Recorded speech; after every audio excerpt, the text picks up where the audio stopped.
आके यहाँ सत्संग में बैठते हैं। अब दूसरा चरण आता है आत्मज्ञान।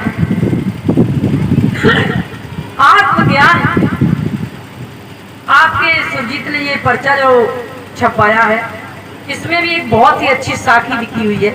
आज इसी पर चर्चा करेंगे कि 5 तत्व का पूतरा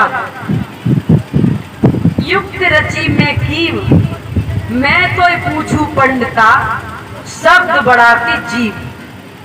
बड़े ध्यान से सुनना, इन चीजों में लोग बड़े भ्रमित भी होते हैं।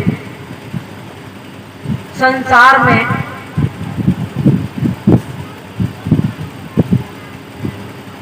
ये बोतल है पानी की, आप ये कहोगे कि प्यास लगती है तो पानी की जरूरत पड़ती है।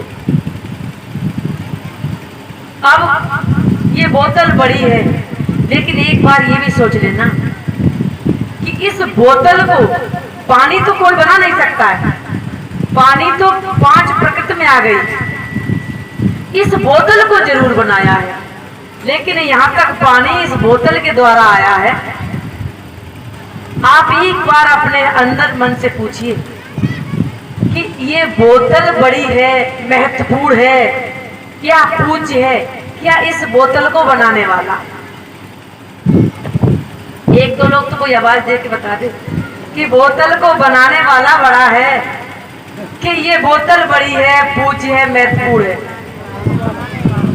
शाबाश, आवाज अच्छी आई कि इस बोतल को बनाने वाला बड़ा है। मंदिर को बनाने वाला बड़ा है या मंदिर बड़ा हो गया? मंदिर को बनाने वाला बड़ा है। उस पत्थर की मूर्ति जो उसके अंदर कांच छांट के बना के ऐसे रख दी, और एक जिंदा इंसान है। आप सोचो, उस पर तो घी, मिठाई, दूध इत्यादि चढ़ाएं और जिंदा इंसान के खींच के गाल में तमाचा दें। आपकी पूजा कभी भी किसी युग में मानी नहीं जाएगी।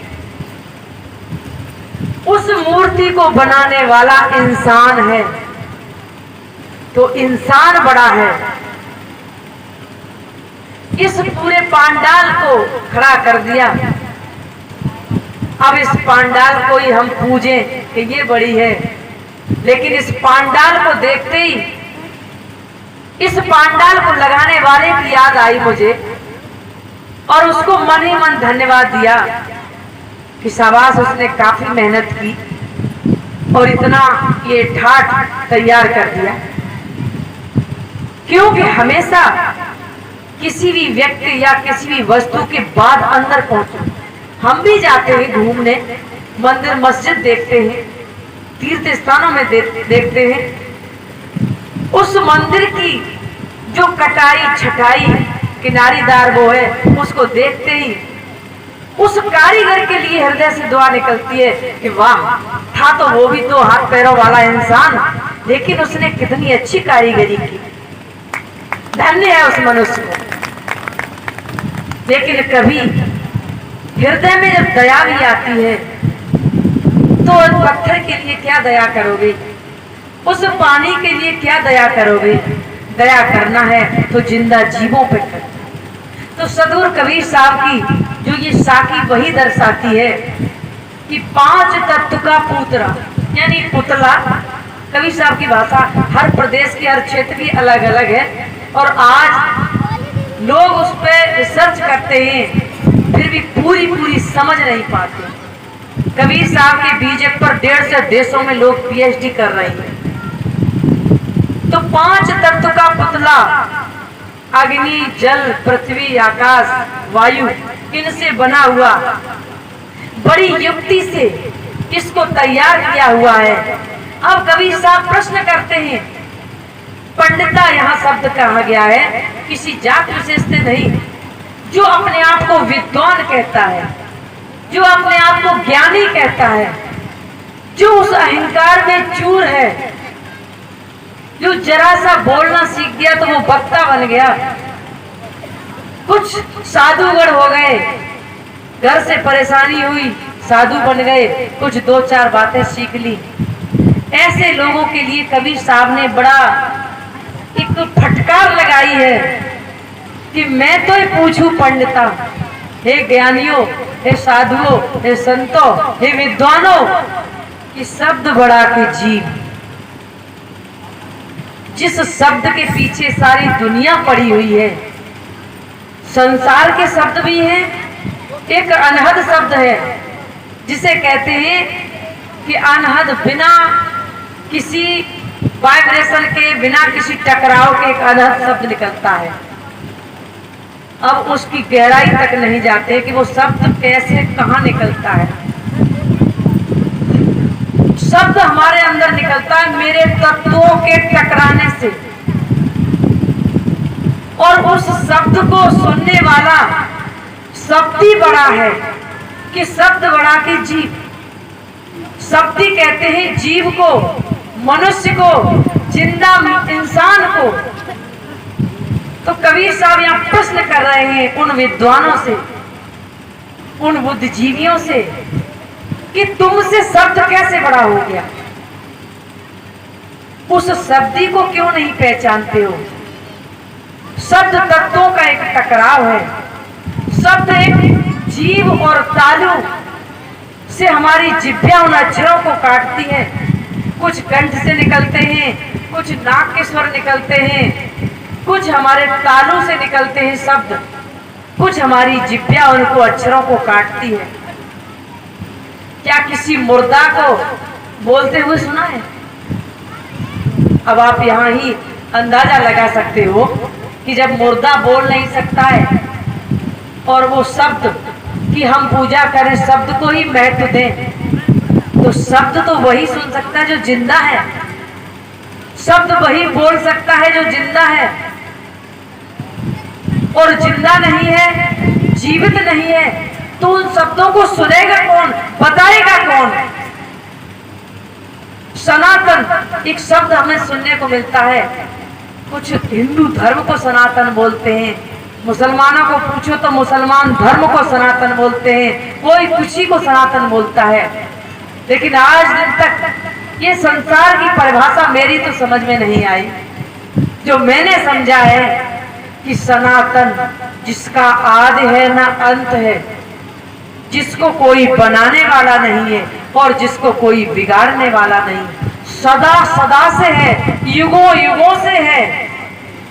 वो कोई धर्म नहीं हो सकता है, वो हिंदू या मुसलमान नहीं हो सकता है, वो कोई ग्रंथ नहीं हो सकता है, वो कोई वेद नहीं हो सकते हैं, वो कोई संस्था नहीं हो सकती है, वो कोई मजहब नहीं हो सकता है, वो सनातन कोई पंथ नहीं हो सकता है। वो सनातन है आत्मा, और आत्मा को कोई विश्व में बनाने वाला नहीं है, ना उसे बिगाड़ने वाला है। युगा युगी है, जब से ये चल रहा है, सृष्टि चल रही है तब से है। इसका ना आदि है ना अंत है। जो हम आपको बता दें गिनती करके, इतने हजार इतने वर्ष पहले ये संसार बनाया, पृथ्वी दुनिया बना, और ये आत्मा सनातनी है, और इस आत्म ज्ञान वाला ही धार्मिक व्यक्ति है, वही वास्तविक उस तत्व को समझने वाला है। और जिसने इस चीज को नहीं समझा, वो कितना भी उलझा रहे, मंदिर मस्जिदों में उलझा रहे, जातियों में उलझा रहे, पंथों में उलझा रहे, उसे कभी कुछ मिलने वाला नहीं। आप कभी सोचो, यहाँ सबके भगवान अलग अलग हैं। हम तो कई एक प्रदेशों में देखते हैं तो हर प्रदेश का भगवान अलग है। आपके यहाँ उत्तर प्रदेश में या राम या कृष्ण पूजे जाते हैं, दूसरी जगह जाओ तो मुझे तो नाम भी नहीं आते। आप दक्षिण भारत में चले जाओ, दक्षिण भारत के लोग काले हैं और बड़ी बड़ी मूछें रखते हैं। आपको कभी ऐसा मौका मिले या किसी वहां के व्यक्ति से पूछना, उनके सारे देवी देवता की मूर्ति काली होंगी और बड़ी बड़ी मूछों वाली होंगी, और हमारे यहाँ के सभी देवताओं के मूछें साफ, किसी की मूछें नहीं। चित्रकारी किसने बनाई है? यहाँ बैठे हुए किसी ने न राम को देखा न कृष्ण को देखा, हर चित्रकार ने अपनी अलग अलग फोटो बनाई। और रामायण जब से चली, वो कलाकार कौन था मुझे तो नाम भी नहीं याद, गोयल करके है जो राम बना था, और अरुण गोयल। अब उसके बाद से जितने चित्रकारों ने राम की मूर्ति बनाई, वो अरुण गोयल की पूरी 2 कॉपी करके बना दी, और उसी को हम घर में लाते, बड़ी श्रद्धा के साथ पूजते। ये मनुष्य की उपज है, और उसने अलग अलग चित्रकारी बना ली। अरे राम को ही पूजना है तो सब घट भीतर राम है। कबीर साहब कहते हैं वो आत्मा राम है। उस आत्मा राम कितने नजदीक आपका कोई चीज नहीं है, तो इसको क्यों नहीं मानते हो, इसका क्यों नहीं ध्यान करते हो। जो अभी ध्यान किया था वो आपको अपनी आत्मा राम का ध्यान कराया था, किसी दशरथ के पुत्र या वसुदेव के पुत्र का ध्यान नहीं। वो तो दूर है। वो कब हुए, किस युग में हुए।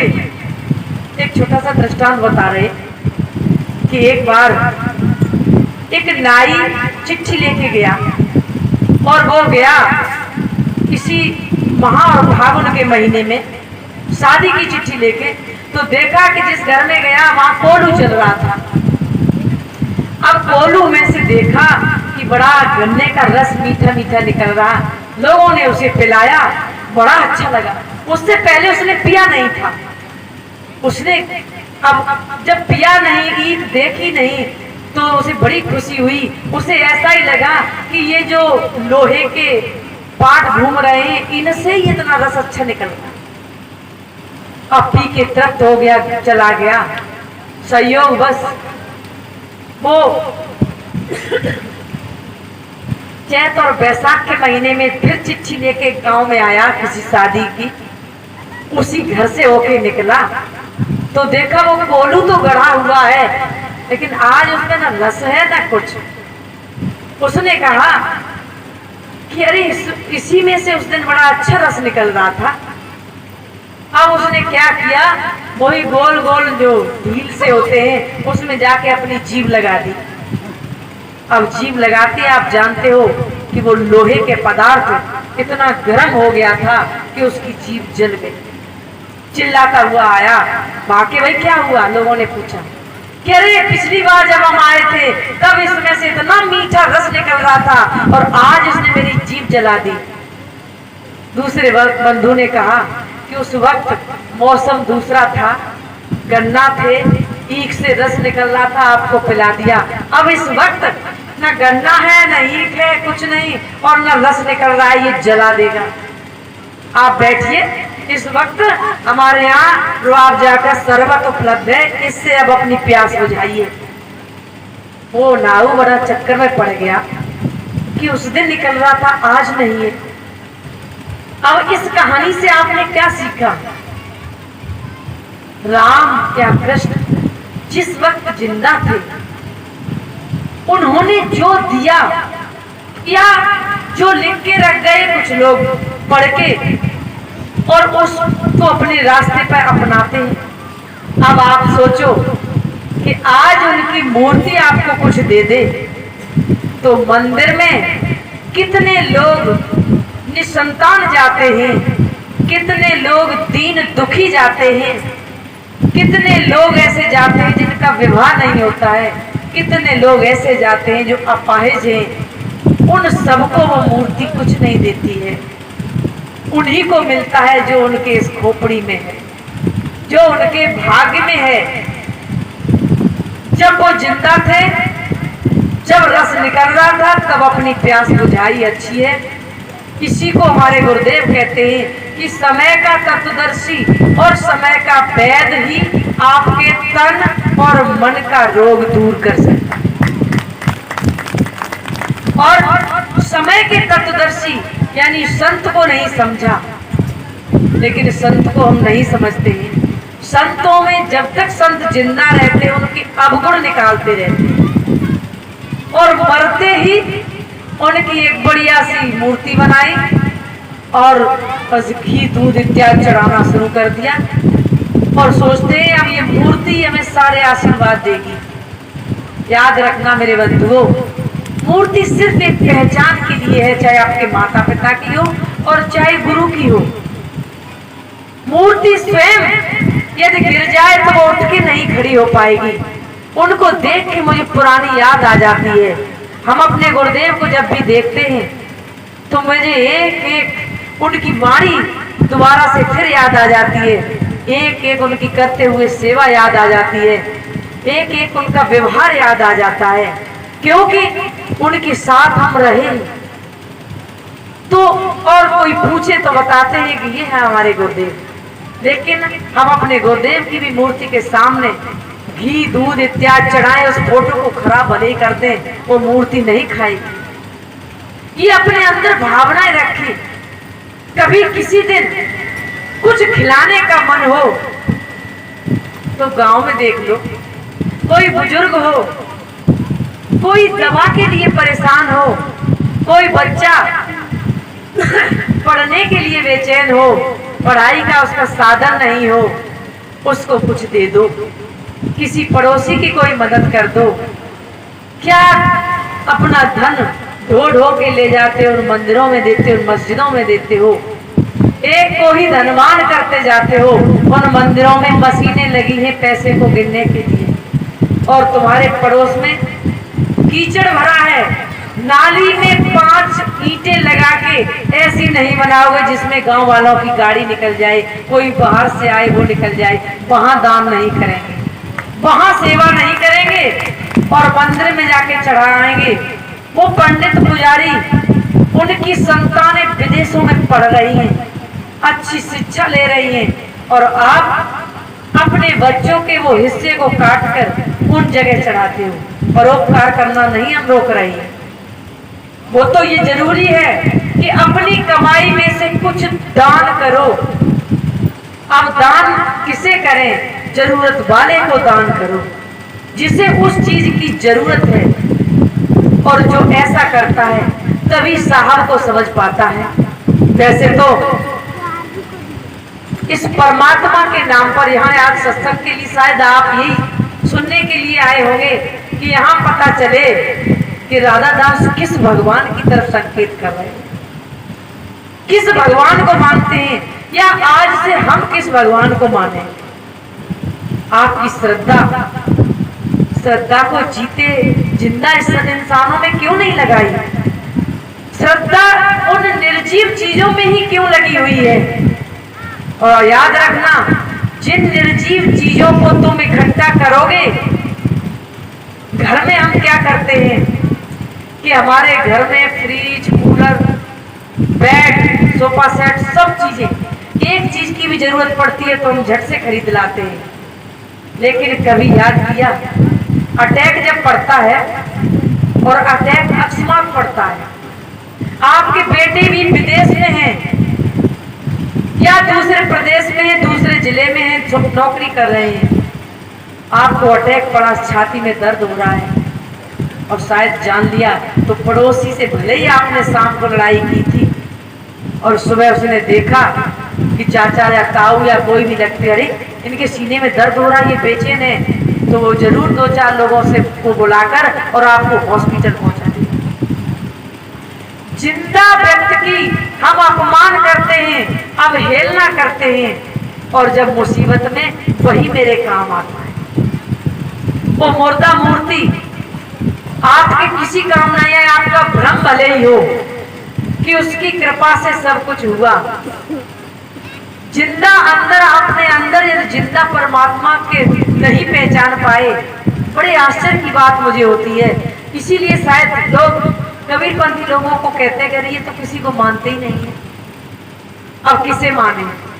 आप सोचो कि गोबर के आपने गणेश बना लिए, तो या किसी पंडित पुजारी ने, विद्वान ने आकर उसमें मंत्र भर दिए कि अब ये जिंदा हो गया, और कबीरपंथी उसको मान ले।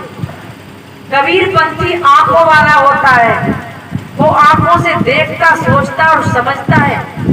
उसकी वाणी रटी हुई नहीं है, और संसार की वाणी रटी हुई है।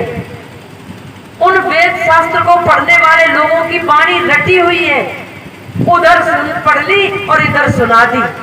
उस पर बुद्धि और विवेक नहीं करते हैं। जैसे एक छोटा सा उदाहरण सुना रहे, एक साधु के पास एक तोता रहता था और तोते को सिखा दिया तो वो रटने लगा, और एक तोता को एक दूसरा व्यक्ति ले गया, उसको उसने अपनी भाषा रटा दी। तो उस साधु ने उस तोते को क्या रटाया कि सावधान रहना, बहेलिया आएगा, जाल बिछाएगा और फंस मत जाना। तोते ने बड़ी अच्छी तरह रट लिया और तोते को परीक्षा के तौर पे छोड़ दिया, उड़ गया। तोता अपने और तोतों के झुंड में जब पहुंचा तो उसने कहा कि देखो हम गुरु महाराज से मंत्र सीख के आए और आप सब लोगों को वो बता रहे कि बताओ कि बहेलिया आएगा, जाल बिछाएगा और फंस मत जाना। सबने रट लिया और सब जोड़ जोड़ के वही मंत्र जपने लगे।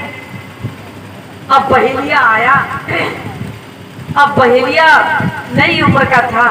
उसने कहा ये तो तोते सारे ही विद्वान हो गए, अब तो कोई हमारे जाल में फंसेगा नहीं। लौट के आया, अपने पिताजी को बताया कि पिताजी आज तो हमारा दिन बेकार गया, तोते सभी समझदार हो गए, वो तो कुछ और ही रट रहे हैं। तो बहेलिया का बाप समझदार था, उसने कहा कि तू जा, जाल बिछा तो जाके, ये रटने वाले हैं, अभी तुझे बताते हैं। आया, उस नीचे जाल बिछा दिया, जाल बिछाते ही और तोते रटते जा रहे और सारे के सारे तोते उसमें आके बैठ गए।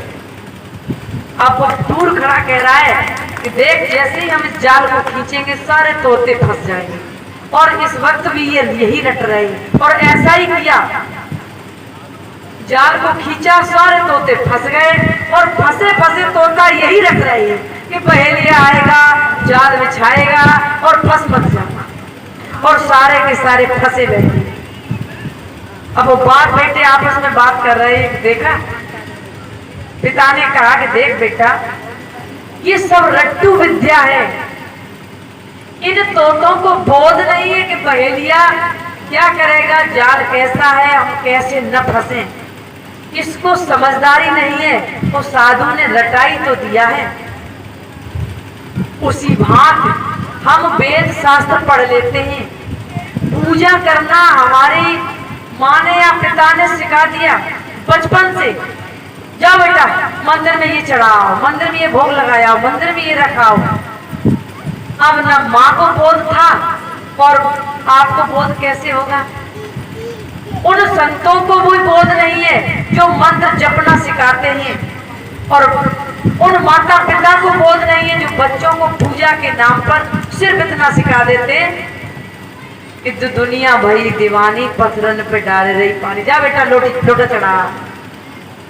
हम भी इस बचपन में देखते रहे, सुनते रहे, लेकिन हम तर्क कर देते थे। मुझे शायद याद है 8 साल की अवस्था होगी कि ये काम हम क्यों करें, मुझे बताइए, समझाइए, तब तो करेंगे, नहीं तो ये काम नहीं करेंगे। तो रटने वाली विद्या वो रटी हुई है। उन माँ बाप को ये बोध सत्संग से मिलता है कि हम क्या करें और क्या बच्चों को सिखाएं। यदि कोई माता पिता वो सिखाएं तो उस आत्मज्ञान को परख, जो आत्मज्ञान को परख लेगा वो इन आडंबरों में नहीं फंसेगा। एक पढ़ा लिखा व्यक्ति और उन आडंबरों में फंसा हुआ है, अंधविश्वास में फंसा हुआ है। सतगुरु कबीर साहब मुख्य रूप से इन्हीं चीजों के लिए प्रसिद्ध है कि वो मंदिर में जाके कह देते थे, मस्जिद में अंदर खड़े होके कह देते थे। जिस वक्त साहब का जन्म हुआ उस वक्त मुसलमानी राज्य था, मुसलमानों का शासन था, और बड़े बड़े मुसलमान थे, पीर पैगंबर थे, और उनके बीच में जाके उस सत्य को कह देते थे और सिद्ध कर देते थे। और जब वो सिद्ध करते थे तो बड़े बड़े मौलवी चुप गर्दन झुकाए रह जाते थे, उनकी बात नहीं काट पाते थे कि कांकर पाथर जोर कर मस्जिद लई बनाए, ताचड़ मुल्ला वाग दे क्या बहरा हुआ खुदा। ये तुम माइक पे नहीं कहेगा मस्जिद के ऊपर चढ़ के, इसका मतलब तेरा खुदा बहरा है। जहाँ माइक का साधन नहीं है, जोर नहीं चिल्ला पाएगा, उसकी आवाज नहीं सुनेगा क्या? वैसे ही हिंदुओं को भी फटकार लगाई मंदिर में खड़े होके, पाथर पूजे हर